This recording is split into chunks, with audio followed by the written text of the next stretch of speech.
வணக்கம் மக்களே. Pan card உள்ள அனைவருக்கும் மிக மிக முக்கியமான 2 அறிவிப்புகள் வெளியாயிருக்கு. அந்த என்ன அறிவிப்புகள் அப்படிங்கிற முழு விவரங்களையும் தெரிஞ்சுக்க வீடியோவை கொஞ்சம் கூட ஸ்கிப் பண்ணாமல் கடைசி வரைக்கும் முழுமையாக பாருங்கள். இதுதான் முதன்முறையாக நம்ம வீடியோவை பார்க்குறீங்கன்னா மறக்காமல் நம்ம சேனலை சப்ஸ்கிரைப் பண்ணிவிட்டு அந்த லைக் பட்டனை தட்டி விட்டுருங்க. வாங்க வீடியோக்குள்ளே போகலாம்.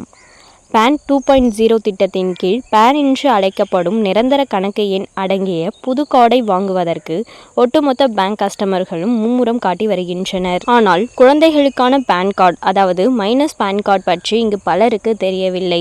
இது எதற்காக வாங்க வேண்டி இருக்கிறது, எந்தெந்த குழந்தைகளுக்கு கட்டாயம் வாங்க வேண்டும், அனைத்து குழந்தைகளுக்கும் வாங்க வேண்டுமா உள்ளிட்ட விவரங்களை இப்போது தெரிந்து கொள்ளுங்கள். பேன் கார்டு வாங்குவதற்கு வயது வரம்பு நிர்ணயிக்கப்படவில்லை.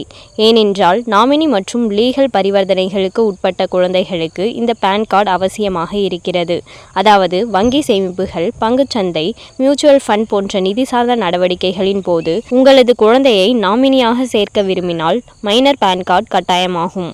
அதேபோல பெற்றோர்கள் அவர்களது குழந்தையின் பெயரில் நேரடியாக முதலீடு செய்ய திட்டமிட்டாலும் அவர்களும் மைனர் பேன் கார்டு வாங்குவது கட்டாயமாகும்.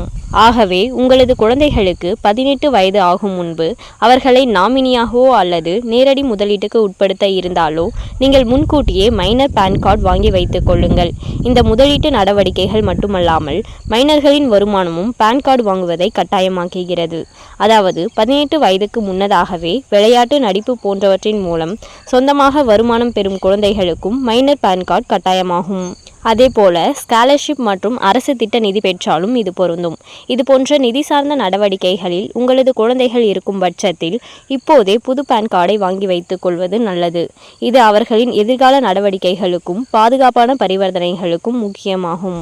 இப்போது மைனர்களுக்கான பேன் கார்டை ஆன்லைனில் அப்ளை செய்து பெறுவது எப்படி என்பதை தெரிந்து கொள்வோம். நீங்கள் வழக்கமான பேன் கார்டு அப்ளை செய்ய பயன்படுத்தும் NSDL வெப்சைட்டுக்கு சென்று கொள்ளுங்கள். புது பேன் இந்திய குடிமகன் டேப்பை கிளிக் செய்து கொள்ளுங்கள். இப்போது கீழே தள்ளினால் தனிநபர் டேப் தோன்றும். இதை கிளிக் செய்து கொள்ளுங்கள். இந்த ஸ்டெப்பில் உங்களது குழந்தைகளின் விவரங்களை கொடுக்க வேண்டும். ஆகவே எந்த தவறும் இல்லாதபடி பிறந்த தேதி, மொபைல் நம்பர் மற்றும் இமெயில் ஐடியை உள்ளிட்ட விவரங்களை கொடுத்து விடுங்கள். மொபைல் நம்பர் மற்றும் இமெயில் பெற்றோருடையதாகவும் இருக்கலாம். இதற்கு பிறகு உங்களது குழந்தையின் மாநிலம், மாவட்டம், இருப்பிடம், முகவரி போன்ற விவரங்களை கொடுக்க வேண்டியிருக்கும். இப்போது கொடுக்கப்பட்ட விவரங்களுக்கான ஆவணங்களை அப்லோட் செய்ய வேண்டிய ஸ்டெப். ஆகவே நீங்கள் கொடுத்த விவரங்கள் அடங்கிய ஆவணங்களை ஸ்கேன் செய்து அப்லோட் செய்து கொள்ளுங்கள். அதேபோல உங்களது குழந்தையின் புகைப்படம் அப்லோட் செய்ய வேண்டும். மேலும் பாதுகாவலர் அல்லது பெற்றோரின் கையொப்பமும் சமர்ப்பிக்கப்பட வேண்டும். இதற்கு அடுத்து நீங்கள் கட்டணம் செலுத்த வேண்டி இருக்கும். இதை செய்து முடித்த பிறகு உங்களது குழந்தைக்கான பேன் கார்டு அப்ளிகேஷன் பதிவு செய்யப்பட்டு உங்களுக்கும் SMS மற்றும் இமெயில் மூலம் தெரிவிக்கப்படும். அதன் பிறகு நீங்கள் புது பேன் கார்டை டவுன்லோட் செய்து பயன்படுத்தலாம். ஆகவே அனைத்து குழந்தைகளுக்கும் வாங்க வேண்டியதில்லை. ஆனால் பொருந்தக்கூடியது நிதி சார்ந்த நடவடிக்கை இல்லாத போதும் நீங்கள் வாங்கி கொள்ள முடியும்.